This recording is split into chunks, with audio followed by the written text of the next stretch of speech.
En ce moment, le monde accélère. Des intelligences artificielles écrivent des livres en quelques secondes, génèrent des images parfaites et répondent à toutes nos questions. Face à cette perfection instantanée, une angoisse silencieuse s'installe en nous. À quoi servons-nous encore ? Si la machine fait tout mieux et plus vite, quelle est notre place ? Bonjour et bienvenue sur De Simples Cures. Je vous rassure tout de suite, je n'ai pas peur de l'IA. D'ailleurs, c'est même en discutant avec l'une d'entre elles pour préparer cette vidéo que j'ai eu une révélation. Aujourd'hui, nous allons voir pourquoi l'arrivée de cette technologie est en fait la meilleure nouvelle pour notre humanité.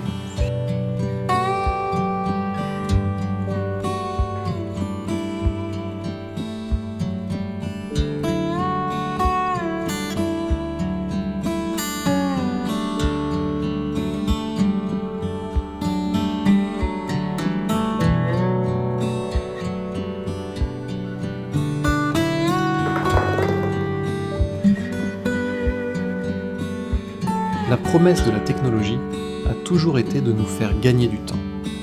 L'IA pousse ce concept à son paroxysme, l'optimisation totale. Elle ne fait pas d'erreur, elle ne fatigue pas, elle ne doute pas. Mais la perfection est lisse, la perfection est froide. Une lettre écrite par une machine sera grammaticalement irréprochable, mais elle n'aura pas la rature émouvante, la tache d'encre ou l'hésitation qui trahissent un cœur qui bat. L'IA peut imiter le génie, mais elle ne pourra jamais imiter notre vulnérabilité.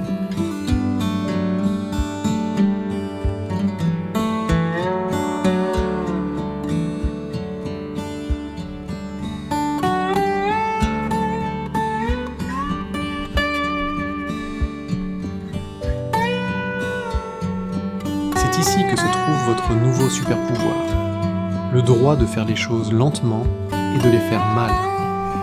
Plus le monde numérique sera rapide et parfait, plus le monde physique, lent et imparfait, deviendra un luxe absolu. Tricoter une écharpe de travers, rater un gâteau, passer 2 heures à écrire une page de journal intime, ces actes ne sont plus des pertes de temps, ce sont des actes de résistance. La valeur ne réside plus dans le résultat, la machine s'en charge.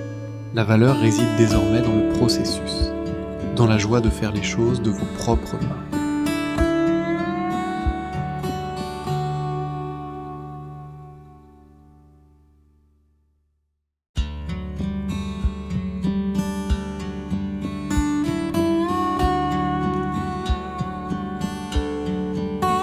Une intelligence artificielle peut décrire le goût d'un café avec une précision poétique infinie. Elle peut analyser la composition chimique de la pluie, mais elle ne pourra jamais sentir la chaleur de la tasse entre ses mains un matin d'hiver.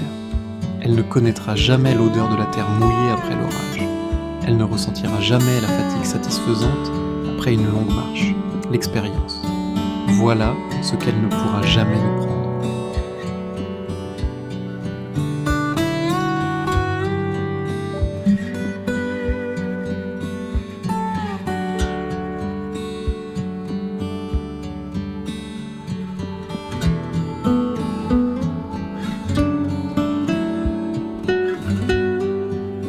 Ne cherchez pas à concurrencer la machine sur son propre terrain.